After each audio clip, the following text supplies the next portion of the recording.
Assalamualaikum warahmatullahi wabarakatuh. Part 2 kali ini kita akan melanjutkan materi sel prokariot dan sel eukariot, di mana kita akan membahas tentang perbedaan struktur sel yang ada di sel prokariot maupun sel eukariot. Prokariot ini berasal dari kata pro dan karyon. Pro adalah sebelum, belum, atau karyon adalah inti. Jadi prokariot adalah sel yang tidak memiliki membran inti, bukan membran sel. Jadi di dalam inti itu sendiri dia punya namanya membran. Nah, sehingga materi genetiknya tersebar di dalam sitoplasma. Nah, sedangkan eukariot itu apa? Nah, eukariot itu berasal dari eu atau sungguh dan karyon itu inti. Jadi berbeda dengan sel prokariot, sel eukariot ini dia telah memiliki membran inti. Jadi intinya itu telah diselimuti oleh membran yang jelas dan memiliki materi inti yang terorganisasi dalam suatu selaput sehingga intinya tambah jelas. Jadi kalau kita cermati di bawah mikroskop sel prokariot sama sel eukariot, kalau sel prokariot itu dia berbentuk bulat ya, tapi intinya itu inti selnya itu sudah terlihat terorganisasi dalam satu lapisan membran inti itu sendiri. Sedangkan prokariot itu intinya tersebar atau melayang-layang dalam sitoplasma sel. Nah, seperti ini ya.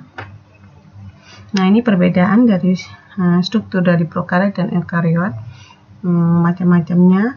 Kalau eukariot itu sangat banyak, antara lain tumbuhan, manusia, hewan, dan beberapa alga juga bersifat eukariot. Sedangkan prokariot itu kelompok bakteri ataupun jamur, itu ada yang eukariot, ada yang prokariot, dan cyanobacter atau alga isobiota. Berdasarkan pada ukuran sel bisa diketahui bahwa prokariot itu ukuran selnya lebih kecil dibandingkan dengan prokariot lebih kecil dibandingkan dengan eukariot.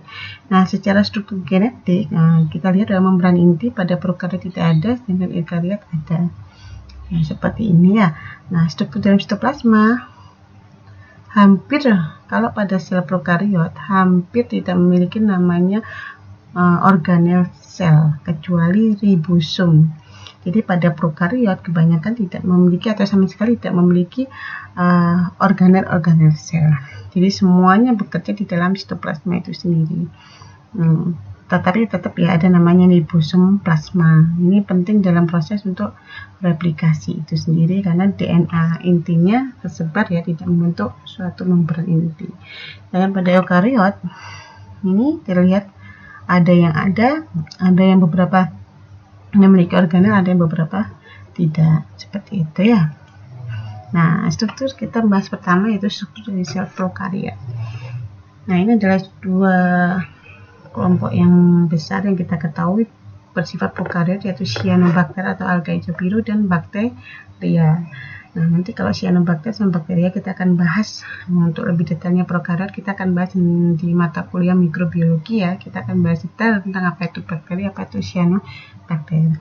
Jadi mata kuliah hari ini, materi hari ini kita akan bahas tentang struktur aja dan fungsi masing-masing pada sel prokariot.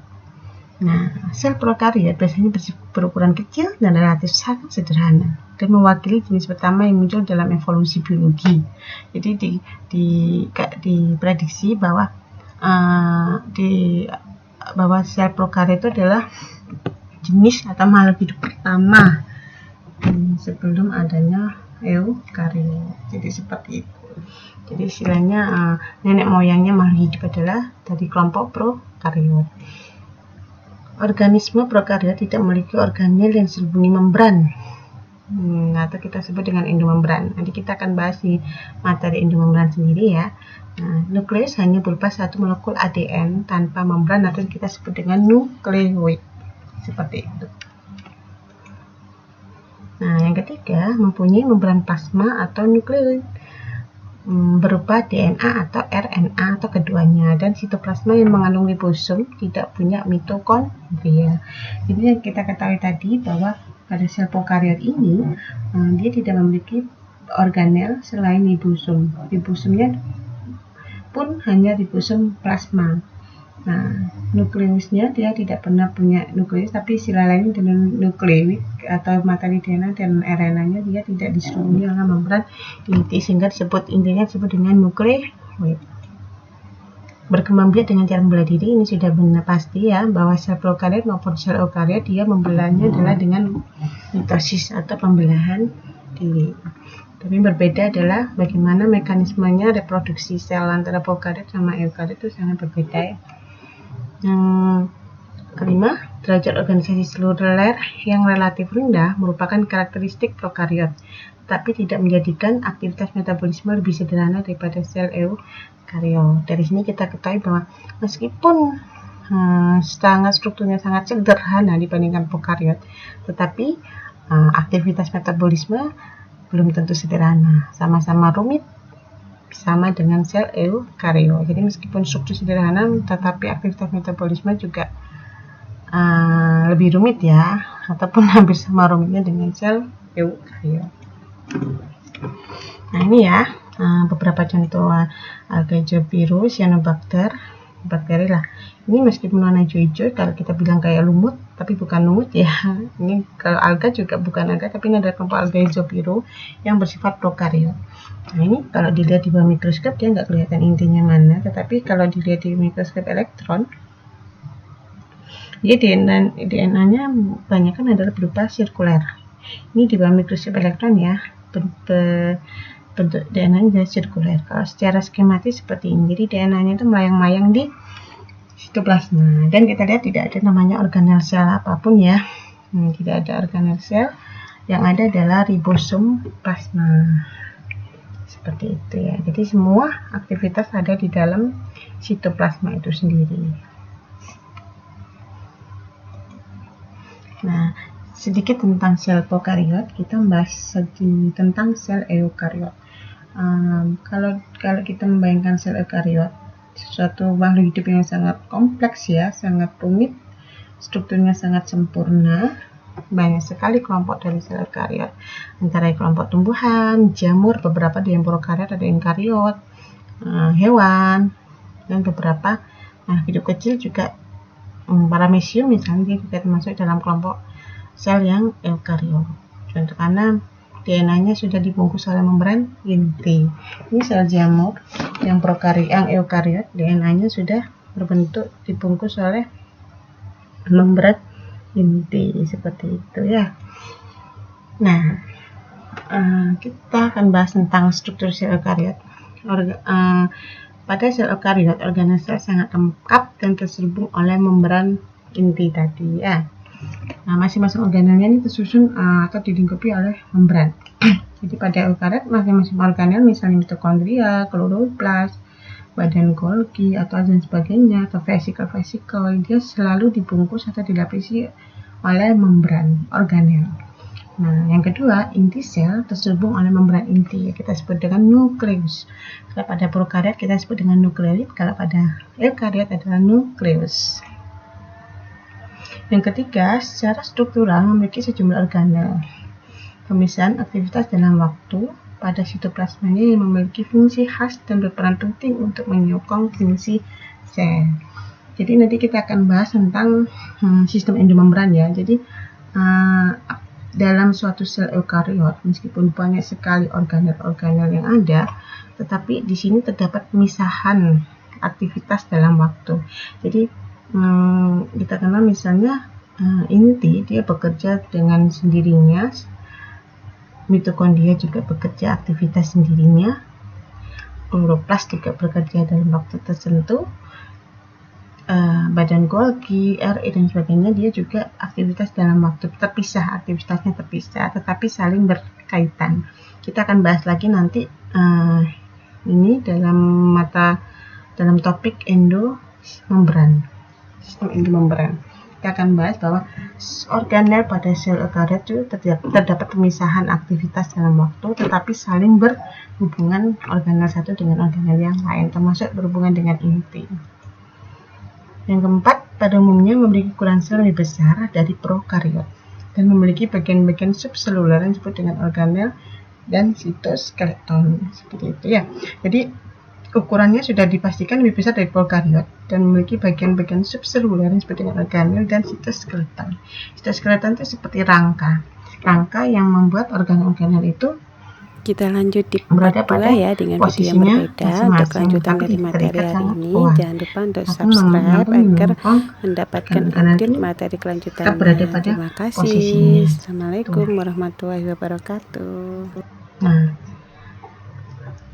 kita bahas sel eukariot, bisa membedakan anatomi dari organ-organ sel antara sel hewan sama sel tumbuhan. Kalau tadi kita membahas sel prokariot sama sel eukariot, kali ini kita bahas tentang perbedaan sel tumbuhan dengan sel hewan. Secara kasat mata sudah pasti tahu bedanya sel tumbuhan sama sel hewan itu seperti apa. Pasti adalah dinding sel dan kloroplas yang tidak ditemukan di sel hewan. Nah, ini bisa dibuat cari-cari sendiri perbedaan struktur dari sel tumbuhan sama sel hewan. Yang paling kasat mata kelihatan adalah pada tumbuhan dia memiliki namanya dinding sel. Tepat di bawah dinding sel ada namanya membran sel. Sedangkan pada struktur hewan, sel hewan dia tidak dilapisi atau tidak dilindungi oleh dinding sel, namun hanya pada membran sel. Inilah yang mengakibatkan sel tumbuhan dia berbentuk kaku ya, kaku dan teratur berjajar antara sel satu dengan sel yang lain. Sedangkan pada sel hewan dia berbentuknya tidak kaku seperti itu ya. Nah, ada lagi yang pasti tampak di kasat mata bahwa sel tumbuhan dia pasti memiliki namanya kloroplas yang tidak ditemukan di dalam sel hewan seperti itu ya. Nah, kalau yang berbeda, pada sel hewan dia punya sentriol, sedangkan pada sel tumbuhan dia tidak punya namanya sentriol. Seperti itu ya, tapi dia punya plasmodesmata yang tidak dipunyai oleh hewan. Nanti fungsi plasmodesmata ini sebenarnya fungsinya ada yang dimiliki pada sel hewan. Nanti kita akan bahas detail dengan sistem komunikasi sel. Oke. Anatomi sel tumbuhan dan sel hewan.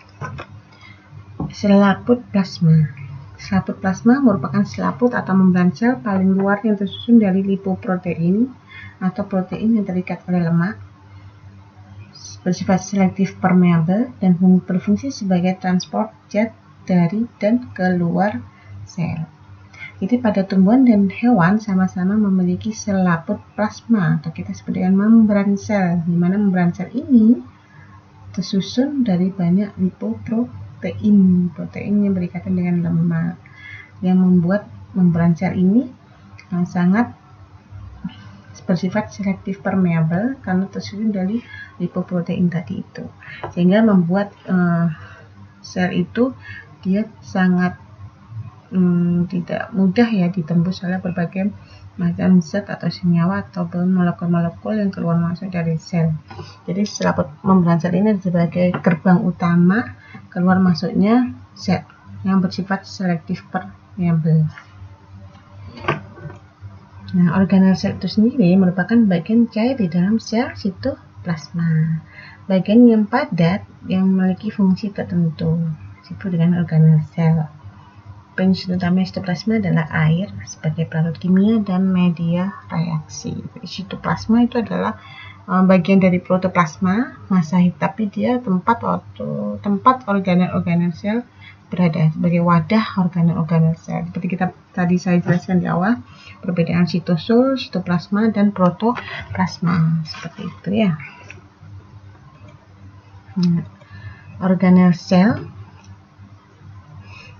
sel itu sendiri juga dibedakan menjadi sistem endomembran, sistem endosimbion, dan organel sel yang non-membran. Kita bahas dengan sistem endomembran ya. Nah, sistem endomembran merupakan organel sel yang saling bekerja sama dalam proses sintesis, menyimpan, dan transport berbagai makromolekul. Nah, ini ada topik pembahasan sendiri tentang sistem endomembran.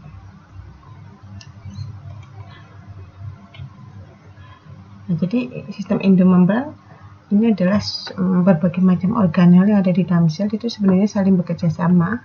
Misalnya adalah inti, badan Golgi, inti, RE, badan Golgi, vesikel, membran. Seperti sebuah komunikasi. Makanya kita sebut dengan sistem endomembran. Selalu melewati inti, RE, badan Golgi, vesikel, baru informasi itu akan diberikan di dalam ataupun secara ekstra maupun intraseluler seperti itu ya. Nanti kita akan bahas detail dengan sistem endomembran. Contohnya endomembran itu adalah nukleus, RE, badan Golgi, lisosom, vakuola, dan membran plasma. Ini tidak bisa dikatakan sistem endomembran ini saling bekerja sama dalam proses sintesis, penyimpanan, dan transportasi molekul. Dia tidak bisa terbalik-balik. Misalnya dari luar ada molekul masuk, dia akan melewati namanya vesicle masuk badan Golgi, RE, dan inti. Dan setelah di inti, dia akan kembalikan informasinya melalui RE, badan Golgi, vesicle, dan kembali ke membran. Seperti itu terus, tidak bisa berbalik-balik, tidak bisa loncat-loncat, tetapi harus melewati tahapan atau urutan dalam sistem endomembran itu sendiri. Yang kedua, sistem endosimbion. Nah, ini yang kita kenal endosimbion, berarti merupakan organel yang tidak masuk ke dalam sistem endomembran. Jadi ada tiga ya sistem endosimbion ini. Ada mitokondria dan kloroplas. Dikatakan endosimbion itu berasal dari luar masuk ke dalam. Jadi kita akan bahas tentang apa itu endosimbion sendiri ya. Jadi endosimbion ketika kita akan bahas mitokondria dan kloroplas. Jadi yang kita ketahui misalnya tumbuhan, kenapa dia punya kloroplas? Karena ada teori endosimbion tadi, sistem endosimbion, di mana kloroplas ini sebenarnya berasal dari luar sel yang melakukan simbiosis di dalam sel. Sama seperti mitokondria, berawal dari makhluk hidup di luar yang bersimbiosis di dalam sel eukariot. Mitokondria maupun kloroplas, dia sama-sama memiliki DNA. Ini adalah bukti bahwa kedua organel ini berasal dari luar yang melakukan simbiosis ke dalam sel eukariot. Dan ketiga adalah organel sel yang non-membran. Jadi organel sel ada yang tidak memiliki membran. Contohnya adalah ribosom, sudah pasti ribosom itu tidak punya membran. Sitoskeleton itu seperti sistem rangka, ada sentriol, ada tubulus makro, mikro, tubulus intermediat, flagel, silia, dan sebagainya. Beberapa organel memang ada yang bermembran dan ada yang tidak bermembran. Kita lanjut di part 3 ya, tetap dengan materi yang kedua yaitu sel prokariot dan sel eukariot. Jangan lupa untuk subscribe video ini biar kalian bisa mendapatkan informasi update tentang materi selanjutnya. Terima kasih. Assalamualaikum warahmatullahi wabarakatuh.